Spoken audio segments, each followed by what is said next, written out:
A vida é seu maior tesouro. Graças a ela, você acorda todas as manhãs. Pode ter novas chances para corrigir seus erros. Pode dizer que ama e sentir o amor de alguém. Pode ver seus filhos crescerem. Graças à vida, você é capaz de lutar, aprender, perdoar e pedir desculpas. Graças à vida imortal e indestrutível, você pode sentir o carinho daqueles que partiram do mundo antes de você e que continuam vivos. A vida é seu maior tesouro, porque é o presente do Criador. Não misture bondade com mágoa, perdão com ressentimento, alegria com tristeza, fé com descrença. Se o Pai nos deu a vida, não vivamos de qualquer maneira. Tenhamos alegria de viver. O programa espírita feito especialmente para o seu coração.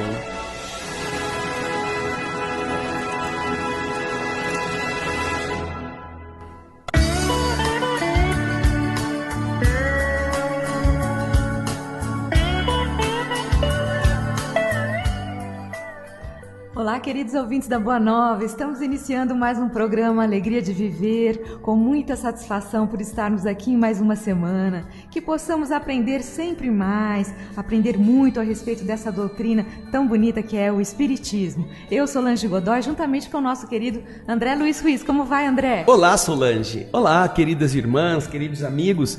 Mais uma vez, como a Solange falou, nós estamos nos deleitando com a beleza dos ensinamentos espirituais. E graças à Boa Nova, você pode receber estes ensinamentos pelo carinho daqueles que trabalham para que você seja feliz, como é o caso dos nossos queridos Luiz Leite e Alailson Cunha.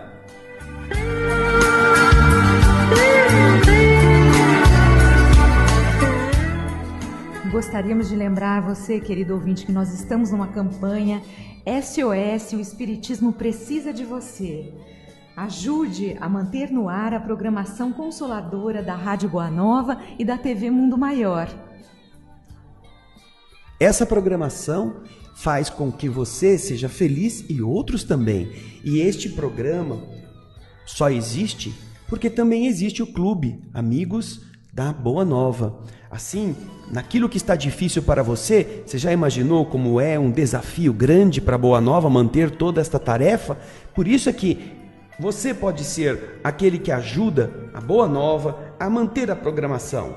Entre em contato no telefone que a Solange vai repetir. O telefone é o 0800 12 18 38 ou mesmo no site da tvmundomaior.com.br. A sua participação é muito importante. SOS, o Espiritismo precisa de você. Isso aí. E se você já for sócio do Clube Amigos da Boa Nova, pense um pouquinho se não dá para melhorar a sua contribuição. É, pouca coisa. Não é? Às vezes pouca um pouquinho. Coisa. Já ajuda muito. Isso, se todo mundo colaborar, vai ser de grande ajuda. Ok?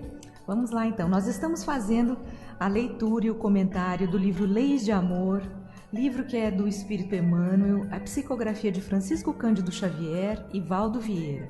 Um livro pequeno, de bolso, mas é um livro grandioso no seu conteúdo. E estávamos comentando já há 2 semanas atrás, estamos no primeiro item, que se chama Causas Espirituais das Doenças. Primeiro capítulo. Na verdade, o capítulo não está marcado no livro, né, André? É um sumário, você vai ver que tem a introdução e depois os capítulos, os títulos, não é? Ele não chama de capítulo, mas a gente aprendeu a reconhecê-lo como capítulo. Causas espirituais das doenças. Na semana passada, nós chegamos num ponto muito interessante, não é, Solange? Que foi a questão número 5. Isso. Nós estávamos comentando que quando nós desencarnamos, nós estamos no plano espiritual e muitas vezes nós fazemos uma análise daquilo que nós vivemos, do que ocorreu quando nós estávamos vivos na Terra, aonde ocorreram os nossos erros. E aí nós planejamos um novo reencarne, planejamos aquilo, quais são as provas que nós iremos enfrentar quando retornarmos à Terra. E nós vimos que nós pedimos as nossas enfermidades. Na maior parte das vezes, nós somos aqueles que vão solicitar determinados problemas de saúde, determinadas limitações, com a finalidade de que isto nos facilite o entendimento da lei e a recuperação do nosso estado como espírito. E logo na questão número 6, a Solange vai ler para a gente, apenas para a gente relembrar um pouquinho o seu significado. Nós vimos que Emmanuel vai ser indagado o que os intelectuais, não é, Solange? Lê aí para nós. Que pedem para regenerar-se os intelectuais que conspurcaram, que prejudicaram os tesouros da alma? O que aquelas pessoas que foram muito inteligentes, que viveram uma vida na área da intelectualidade, quando eles estão do outro lado, preparando uma reencarnação, o que é que eles pedem? O que eles solicitam de dificuldades para que aquela próxima vida seja realmente uma vida que ajude a ele sair da situação difícil em que ele se colocou? Fizeram essa pergunta, foi a última pergunta do nosso programa anterior, e a resposta a Solange vai ler para a gente. Artífices do pensamento, que malversamos os patrimônios do espírito, rogamos em pensos cerebrais que se façam por algum tempo alavancas coercitivas contra as nossas tendências ao desequilíbrio intelectual. Ele está dizendo, então, e vamos traduzir aqui, porque essa fala de Emmanuel é muito embolada, apesar de ser muito bonita. Ele está dizendo que as pessoas que trabalharam com o pensamento, ou seja, os artífices, os artesãos do pensamento, que malversaram, que usaram mal o patrimônio do espírito, que é a capacidade de produzir intelectualmente, esses rogam empecilhos, problemas, dificuldades do cérebro, que se façam por algum tempo alavancas, ferramentas que obrigam, aquelas chamadas coercitivas, ferramentas que mantenham o espírito preso obrigatoriamente às suas algemas contra, e isso portanto é o motivo de serem coercitivas, contra aquele impulso que o espírito ainda mantém no intelecto de desequilíbrio. Ele vai usar, se não tiver nada que o bloqueie, ele vai usar o intelecto para fazer as mesmas coisas do passado. Então, eles vêm, por exemplo, com memória fraca, dificuldade de raciocínio, não conseguem fazer ilações profundas, têm deficiências cerebrais, mesmo que não sejam pessoas com debilidades cerebrais, mas eles têm dificuldades de usar o intelecto, porque a ferramenta cerebral está diminuída na sua exuberância, na sua capacidade plena, na sua plenitude. Então vocês já veem que isso significa o quê? Significa uma restrição que o próprio Espírito pede. Tudo isso para tolher aquela tendência negativa. Isso, porque se ele não for colocado para ter uma certa barreira, ele tem a tendência de fazer a mesma bobagem.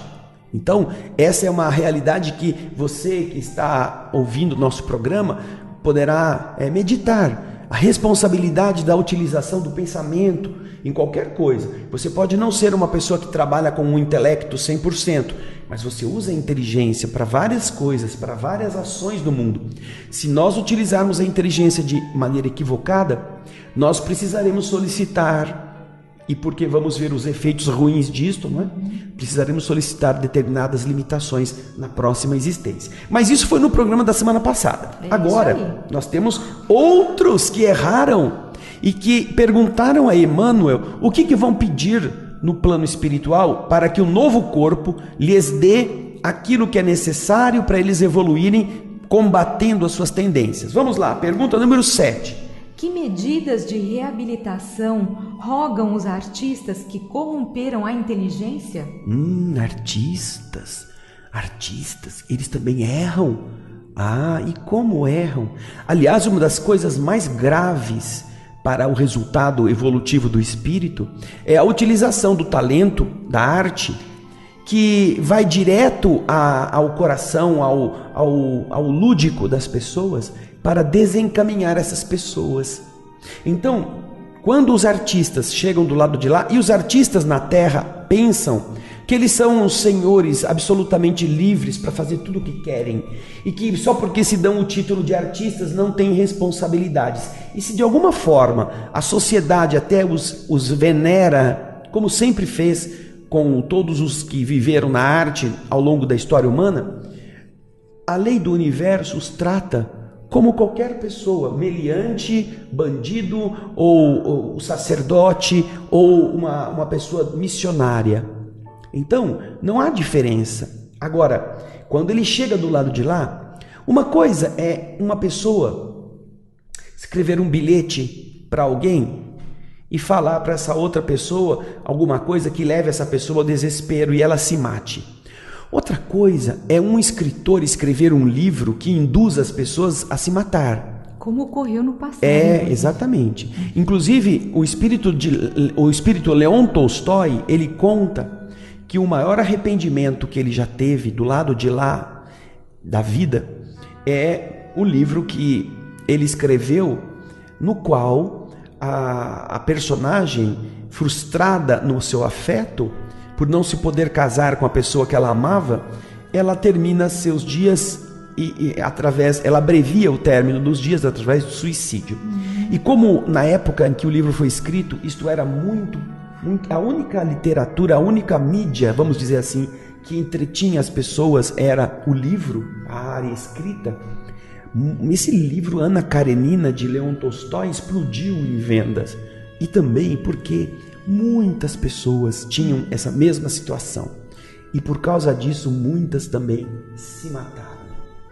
E do lado de lá, Leon Tolstói, apesar de ter escrito um livro sem este objetivo, ele se viu corresponsável por todos estes suicídios que uma personagem que ele tinha colocado lá serviu de base e inspiração para outros. E você vê uma coisa que ele, como artista, quando encarnado, ele nunca imaginou que fosse ter tanta influência na mente, no comportamento das pessoas, aquilo que ele criou num pedaço de papel. Não tinha ciência da responsabilidade criativa. E isso ocorre até Isso é mais grave hoje, muito mais grave, porque hoje é muito mais comum essa literatura fecenina, a literatura pornográfica, as coisas que induzem as pessoas aos equívocos morais, ao furto, à violência, ao erro. Ou até incentivam, né, essas condutas. E dão a eles como que uma justificativa para fazerem isso. É certo, pode fazer, que todo mundo tem que fazer, senão não se dá bem. Agora, na lei do universo, isso é tão grave ou mais grave do que quem vende veneno para o outro se matar. Porque você vende um veneno, a pessoa pode usar ou não, porque ela sabe que aquilo é um veneno. Mas quando você sutilmente joga na poesia, na música, nos trejeitos do cinema, nas mensagens chamadas subliminares, os comportamentos que você acha que devem ser adotados, você coloca isso para a pessoa como se fosse a solução, e ela compra isto achando que ela decidiu esse caminho livremente, quando na verdade ela foi induzida por alguma coisa que ela leu ou que ela ouviu. Então é gravíssima a responsabilidade daqueles que estão manipulando o sonho, as esperanças, a vontade de melhorar daqueles que vão ser os consumidores da mensagem. Exato. Essa mensagem pode ser direta ou pode ser indireta, mas perante a lei do universo, o seu agente, o seu transmissor é responsável também pelos seus efeitos. No bem, e aí que está o poder da arte, na beleza, na edificação da esperança, na elevação e também no mal. Na derrocada, né? Por isso que é tão importante a pergunta, que agora nós vamos ver a resposta. Artistas que intoxicamos a sensibilidade alheia com os abusos da representação viciosa, imploramos moléstias ou mutilações que nos incapacitem para a queda em novas culpas. Ou seja, o espírito solicita as limitações de que ele necessita, para que ele não volte a fazer as mesmas coisas. Vamos supor que tenha sido uma pessoa que usou da fala ou do canto, usou do talento da dança para gerar coisas que não foram boas. Ele vai solicitar limitações nesta área. Ele vai ter problemas de expressão vocal, ele não terá capacidade de se exprimir de uma forma muito bonita. Vamos supor que tenha sido um artista que usou a beleza, a estética, como fonte de inspiração e influenciação. Virá em um corpo no qual não esteja a estética favorecendo a sua manutenção no mesmo caminho, na mesma trajetória. E é por isso que nós vamos encontrando determinadas limitações, às vezes hormonais, às vezes físicas, mutilações, como diz Emmanuel, com um objetivo específico, que é o objetivo de bloquear erros que seriam renovados, que seriam repetidos pela inclinação do ser humano numa nova etapa evolutiva. Interessante, né? É isso aí. Pergunta 8, vamos lá? Vamos lá, vamos para a próxima. Que emendas solicitam os oradores e pessoas que influenciaram negativamente pela palavra? Ora, se a arte também produz este tipo de coisa, e a arte, vamos lembrar das músicas, as músicas que não merecem esse título, não é porque são apenas ruídos, mas elas são cânticos primitivos que trazem o pior do ser humano à tona, que lhe dão o primitivismo, a selvageria, para que ele se sinta de volta ao mesmo canal de onde ele já saiu há séculos ou milênios atrás. Então, a mesma coisa que acontece nesta área, aqueles que falam, que na verdade são artistas também da palavra e que influenciaram negativamente usando a fala, estas pessoas, elas também são artistas específicos, vamos dizer assim, artistas da palavra, que se esquecem de um detalhe muito importante. Quando nós vamos estudar a Gênese bíblica, lá no começo, nós temos uma frase, que no princípio era o verbo. Não havia nada, era o verbo, era a ordem, a fala. Alguns dizem que era o som, a palavra. Mas se nós observarmos que a única coisa que existia, segundo a fala escrita lá na Gênese, era o verbo. O verbo é a única palavra de qualquer língua que conecta todas as outras através de uma ação. O verbo indica uma atitude. O verbo indica vontade. Então ele está dizendo, no princípio era vontade, que é expressa pela fala, ou pela palavra, ou pelo querer, pelo verbo. Portanto, o verbo, ele é o poderoso instrumento que cria e que, portanto, também destrói, se for mal empregado. E há uma responsabilidade cruel no trajeto das pessoas que, usando a palavra, podendo fazê-la de forma luminosa, a fazem de forma trevosa. Podendo estabelecer esperança no caminho dos outros, criam, aqueles que querem agir desta forma, criam estruturas de desespero, de medo, de aflições ainda mais graves quando visam obter recursos, ou ficar famosos, ou obter fama. Então vamos ver agora o que é que esses espíritos, quando estão no plano espiritual, o que é que eles pedem depois de constatarem que falharam? A Solange vai ler a resposta para você que está aí. Tarefeiros da palavra, que nos prevalecemos dela para caluniar ou para ferir, solicitamos as deficiências dos aparelhos vocais e auditivos, que nos garantam a segregação providencial. Segregação, o que é isso, hein? Segregação. Segregação é o isolamento. É você ficar como que sem contato. Isso. Quando você usou mal a maneira de se relacionar com as pessoas, quando você não soube valorizar este critério de luminosidade no trato com o ser humano, você solicita, para sentir falta e valorizar essa falta, você solicita limitadores, deficiências na fala e na audição. Para garantir esta segregação, você fica impedido, você fica preso em você mesmo e não consegue transmitir-se de forma adequada ou da forma como você acharia melhor, porque você precisa vencer essa irresponsabilidade, dar valor, não caluniar mais, não ferir as pessoas, não xingar os outros, não falar da vida alheia de maneira a denegrir ou a destruir. Isto tudo é um crime. E se nós colocarmos isso na ponta do lápis, nós vamos ver que do jeito que o povo fala mal um do outro, vai ter que ter uma encarnação onde todo mundo vai nascer mudo. Vai todo mundo nascer surdo-mudo, não é? Mas tem muita coisa pela frente, Solange. É isso aí. Nós vamos dar continuidade no próximo bloco. Programa Alegria de Viver, faremos um breve intervalo. Já já estaremos de volta.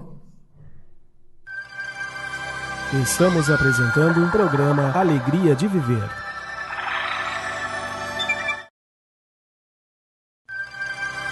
Programa Alegria de Viver está voltando.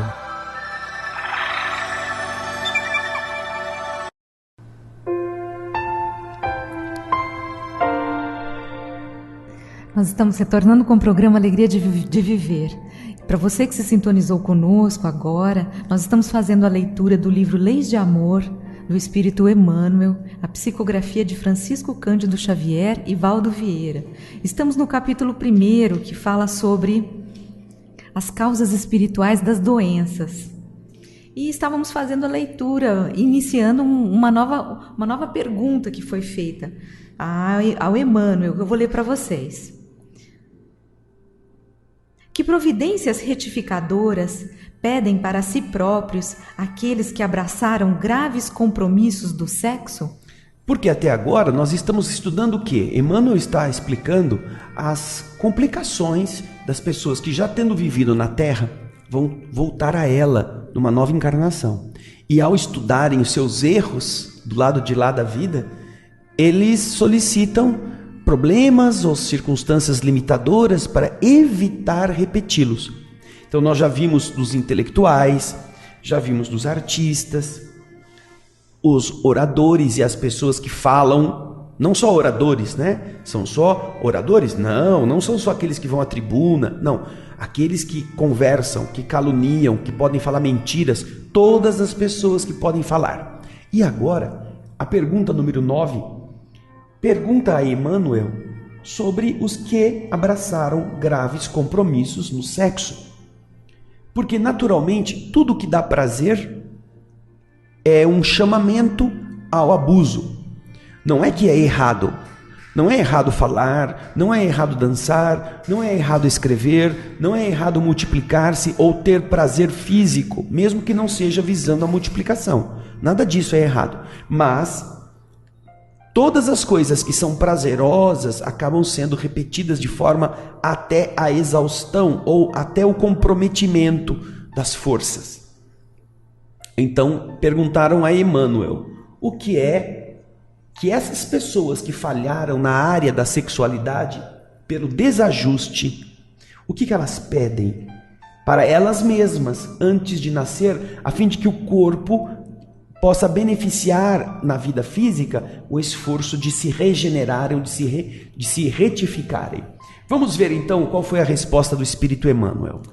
Criaturas dotadas de harmonia orgânica, que arremessamos os valores do sexo ao terreno das paixões aviltantes, enlouquecendo corações e fomentando tragédia, suplicamos as doenças e as inibições genéticas que, em nos humilhando, servem por válvulas de contenção dos nossos impulsos inferiores. Então, observamos, Solange, quantas vezes as pessoas querem explicações a respeito do porquê que isso aconteceu comigo. Eu tenho uma dificuldade de ter relação sexual, eu não me dou bem comigo mesmo, eu tenho problemas de funcionamento na área da sexualidade, sou infértil, não sou capaz de gerar filhos, ou eu tenho inibições neste campo biológico. E então nós entendemos que estas são variantes de um mesmo problema, são repercussões fisiológicas daquelas solicitações que o mundo espiritual permite que o candidato possa fazer, a fim de que, passando por esses fatores que tolhem o exercício pleno de faculdades que outrora ele possuía, mas das quais ele abusou, agora sirvam a ele como uma maneira de corrigir-se.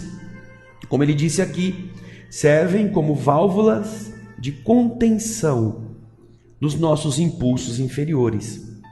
E quem é que precisará delas? As pessoas que, usando da sua sensibilidade, da sua sensualidade, usando da sua beleza física e usando de todas as suas formas de insinuação, enlouqueceram corações, destruíram famílias, estragaram a vida afetiva de outros, não importa se homens ou mulheres. Quando estamos do outro lado, vemos o mal que fizemos e aí solicitamos que estas debilidades sejam acertadas em uma nova vida em que esta área da sexualidade, ou inibida ou sofrendo determinadas dificuldades ou doenças, acabem contendo os nossos impulsos inferiores. Interessante esta postura. Estas três questões, desde a questão número 6 da semana passada, e mais estas três que nós abordamos neste programa, nos fazem lembrar de uma coisa interessante que a Solange vai contar para vocês, que ela quer trazer para vocês deste mesmo assunto.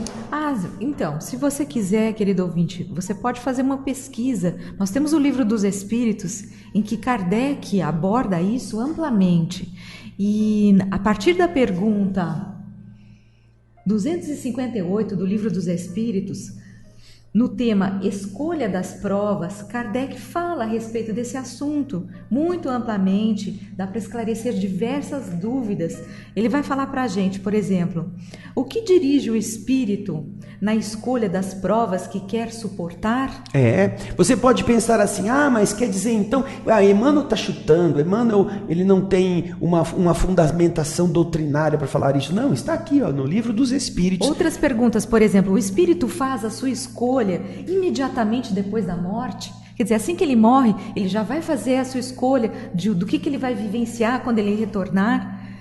Como o espírito pode querer nascer no meio de pessoas de má vida? É possível isso, que algum espírito queira nascer entre pessoas que têm uma má vida? Como que ele vai agir? Por que ele está querendo isso? São vários assuntos interessantes, né, André? E todos eles ligados a este tema da escolha das provas. Está no Livro dos Espíritos, a partir da questão 258.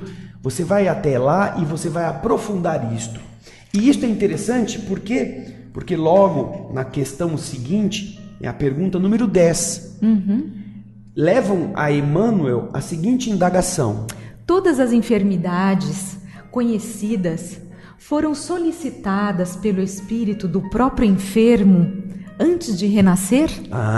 Que perguntona boa esta, né? Será que o espírito pediu tudo? Ele pediu todos os tipos de doenças que ele tem que enfrentar, são resultado da sua solicitação? Estas coisas que a gente vê tão variadas são fruto de pedidos que o próprio interessado fez?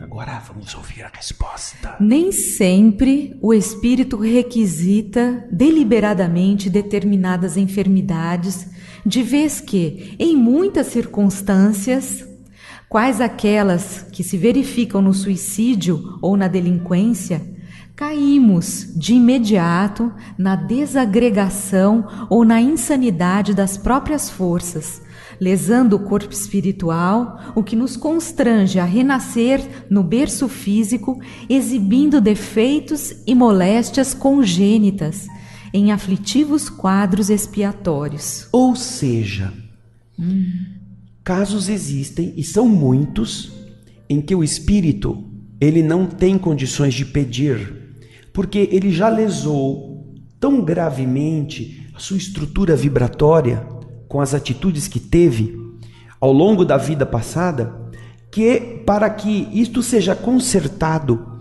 essa lesão, esse defeito que foi instalado no seu perispírito, vai ter que ser repetido no corpo de carne, o futuro corpo. E que casos são esses? Os suicidas, eles lesam os tecidos da alma de tal maneira que quando eles forem renascer, essas lesões voltam à carne. Mas não só os suicidas, os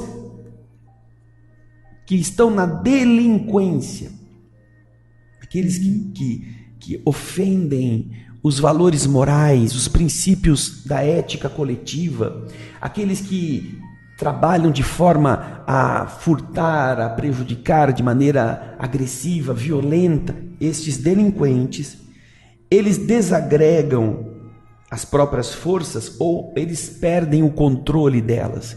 É a insanidade, a mente desajustada. Ela não controla, então, o equilíbrio biológico, o equilíbrio vibratório. E elas, então, lesam o perispírito. E isto obriga que na próxima encarnação, ao renascer, ele seja dotado de defeitos e de moléstias congênitas, já nascem com ele, em aflitivos quadros de expiação. Então, é importante recordar que não é apenas quando a gente pede determinados sofrimentos que nós teremos que passar por eles, mas nós seremos obrigados a enfrentá-los quando eles foram fruto de nossas atitudes translocadas no suicídio ou na delinquência. Muito bem. E aí, nós temos que entender esse conjunto de circunstâncias ruins que trabalham para explicar que, na verdade, não é a maldade divina que quer punir aquele infeliz.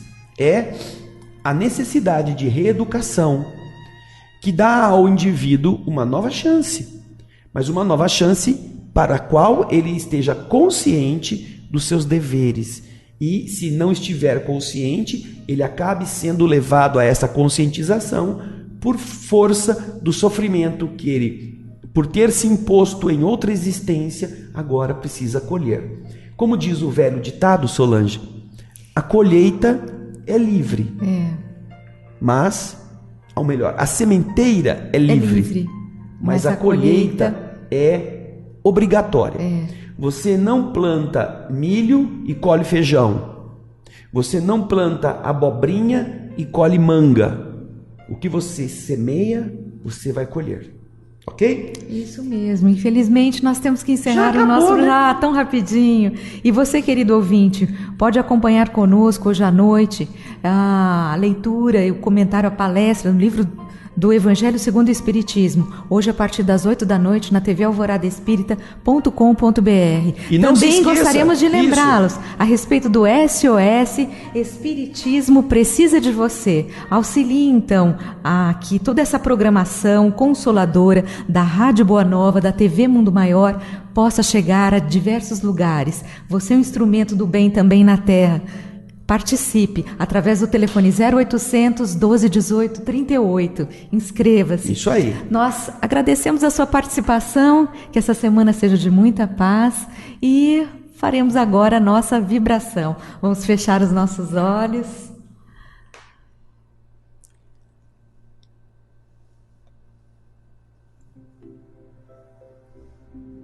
Senhor, nós te agradecemos a oportunidade da vida, aquela que nos dá a chance de corrigir o erro praticado, às vezes na ignorância, às vezes na inocência, às vezes na maldade. Em nenhuma destas hipóteses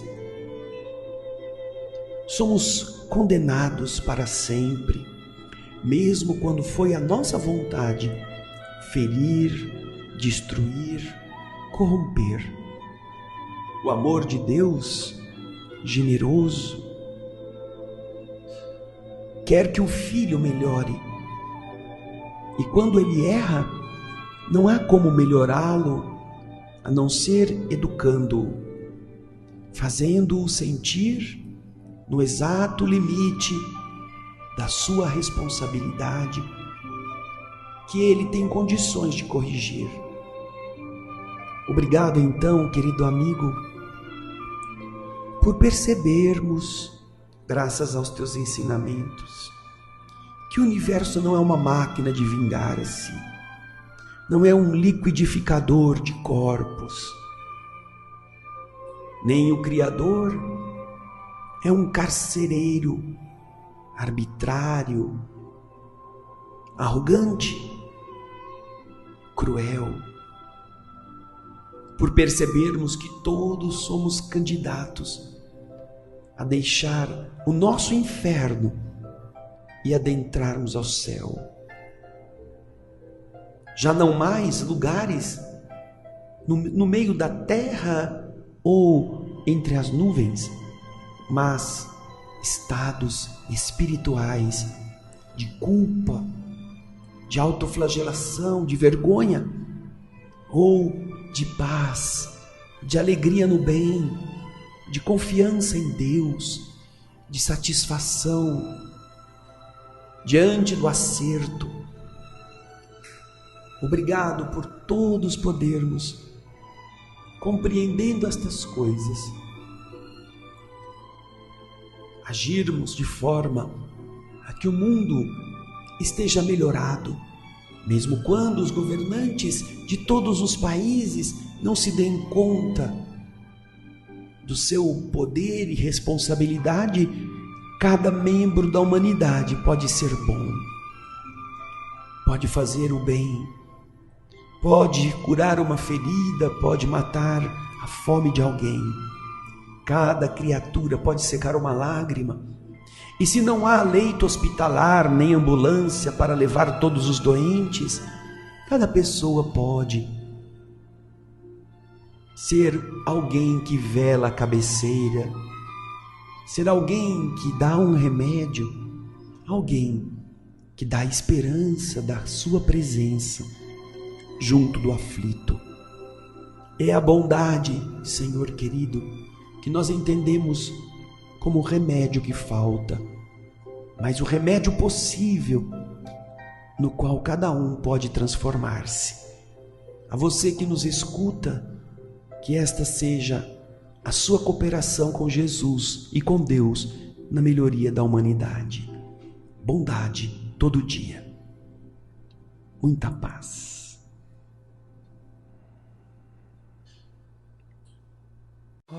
Almas do céu, ouvi o doce canto do fundo do coração, com calor repleto de perfume em flor, como se fosse um só imenso jardim.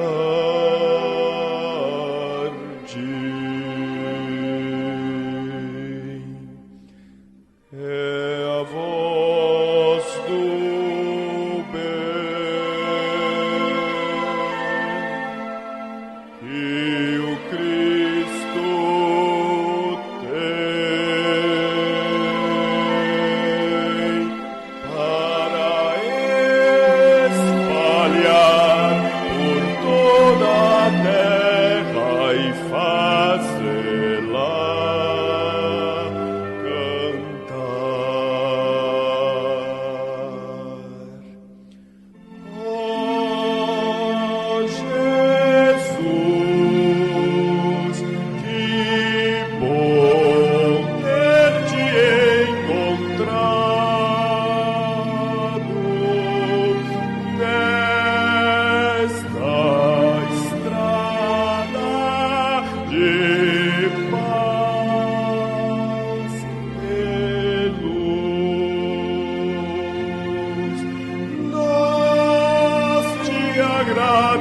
ser.